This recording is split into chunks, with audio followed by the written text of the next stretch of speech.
All right, so today we are diving into like a really unique source material. Oh, yeah. Yeah, it's, get this, a curated book list Great. from De-Stress with D. I've heard of them.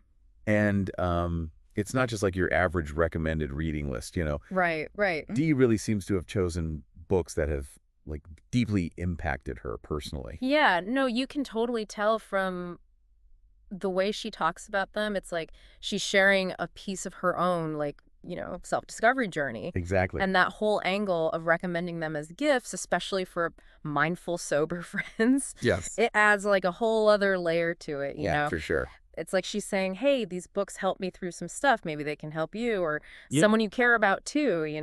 It's like a curated path to wellness or something. Totally. Okay, so we're talking wellness, mindfulness, sobriety support, all through the lens of books that have had a real impact on someone. Yeah. What's the first thing that grabs you when you look at this list? Well, honestly, you can't ignore the John and Ocean Robbins books. There are so many. So many. It's clear that Dee is really into their whole approach to food and healing. They're everywhere on this list. And it's all about like the power of food to transform your health, the planet. Yeah. Pretty intense stuff, right? Have you looked into this whole food as medicine thing much? I've, dabbled, but they seem to take it to like a whole other level. Yeah, for sure. They're big on the plant-based lifestyle, of course. Right. But it goes way beyond just diet. They tie it into environmentalism, social justice, even like spiritual growth. It's very holistic. Speaking of holistic health, we've Yeah. got Britt Goldner on here too. Oh, yeah. With Goodbye Lupus, Hello Delicious. Talk about a bold title. Reversing autoimmune diseases through diet. It's a big claim. It makes you wonder, though. It does. Like, what if we're only scratching the surface of what food can really do for us? Exactly, yeah. And it's interesting because it ties into Gabor Mate's work, and Dee seems to love his stuff. Oh yeah, he's all over this list. Yeah. Like 5 books on here are by him. At least. He's all about the connection between stress, trauma, and disease. Like, our emotions impacting our physical health in a major way. Whoa. Okay, so this isn't just about like green smoothies and chia seeds anymore. No. We're talking deep-seated stuff, right? Like Yeah. how our childhood experiences can manifest in our bodies later on. Exactly. It's heavy stuff, but also, like, super insightful. Totally. Mate's work is all about getting to the root of suffering, Okay. whether it's addiction, anxiety, chronic illness. He says by facing those underlying traumas, that's how we heal, mentally and physically. It's like they say, hurt people hurt people. Right. Like if we have these unhealed wounds, they've got to come out somehow. And Dee seems really drawn to exploring these deeper levels of well-being. For sure. Oh, and then there's Pema Chodron too. Yes. Yeah. The mindfulness guru.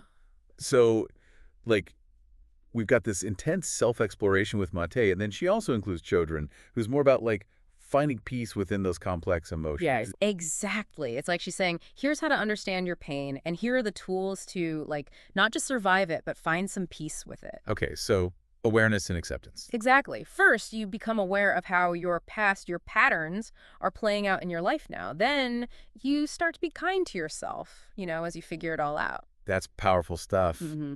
And Dee's clearly being super intentional here, giving us all these different angles on healing. She doesn't stop there, though. Oh, no.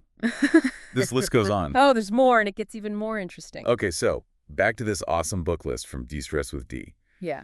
We were talking about food as medicine, trauma, mindfulness. Right. But now I'm seeing some other themes pop up, like relationships, social structures. What do you think? Oh, absolutely. There are definitely some threads there. Like, she's got Brene Brown's book on vulnerability and shame. Oh, yeah. Which, in the context of sobriety, like, that's huge, right? Oh, boy. Being able to open up, confront those tough emotions, it feels like a crucial part of the healing process. It takes so much courage to be vulnerable, especially when you're trying to break free from, like, addictive patterns. It's not easy. And then there's attached, which is all about attachment theory. Have you gotten into that at all? I have. It's so fascinating how our childhood experiences can shape our relationships later on. Right.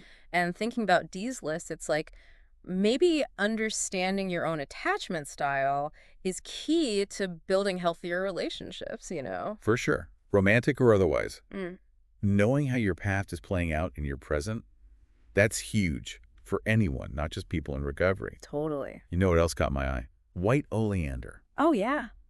The novel. It's about, like, a really messed up mother-daughter relationship.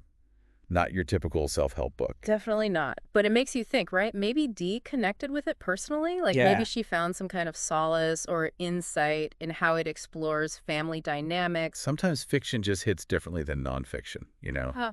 especially when you're processing tough emotions. Oh, for sure. And speaking of impactful, D includes Caste by Isabel Wilkerson, which is about systemic racism, social hierarchy in America. Heavy stuff to Yeah. put alongside mindfulness and green smoothies. It is heavy, yeah. Yeah.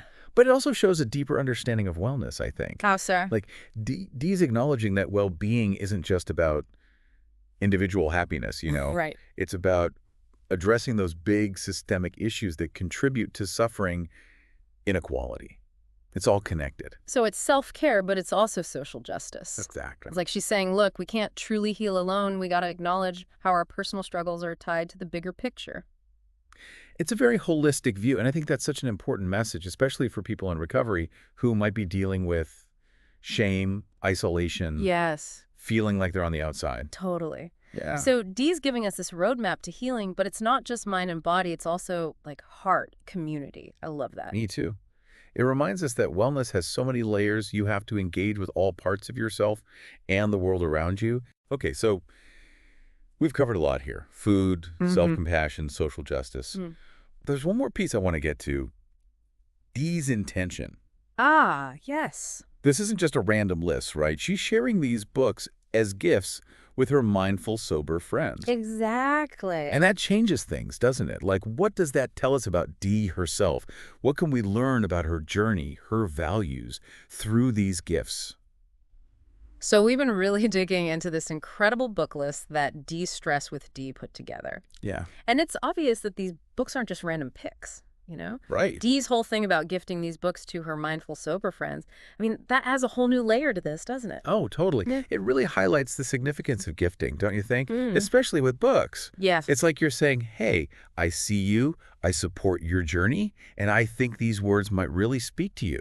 It's true. It's deeper than just sharing information. It's like sharing a piece of your own journey, And in this case, it seems like Dee's sharing this whole path to healing, to growth, Yeah. something she's found really powerful in her own life. Yeah, and the fact that she's included such a wide range of voices, different perspectives, it shows that she gets it, that there's no one-size-fits-all when it comes to well-being. Right. It's about empowering each person to find their own way, what clicks for them.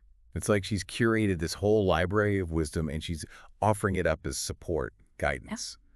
It makes you think, what books would you put on a gift list for someone on a similar path? Oh, that's a good one. It would depend on the person, of course, but I think for sure I'd include things about managing stress, practical tools for anxiety, mindfulness practices, maybe even just like finding joy in the everyday, those little things. I love that. And some novels too. Got to have those. Oh, absolutely. Just like Dee did with White Oleander. Exactly. Sometimes fiction just hits differently. It does. It does. It helps you process those complicated feelings in a way that nonfiction sometimes can't. It's all about finding those resources that resonate with you, those voices that make you feel seen. Yes. And it seems like Dee's got a real knack for doing just that. She does. And honestly, that's what makes this deep dive so engaging, so thought-provoking. I agree. It's not just a bunch of book titles. It's about the heart behind it, the intention. Right. It's a reminder that sometimes the best gift you can give is just listening, being present, being open to sharing your own journey. Beautifully said. And for anyone listening, if you're feeling inspired, if you want to create your own list for yourself or someone else, Do it. go for it. You never know what you'll discover along the way.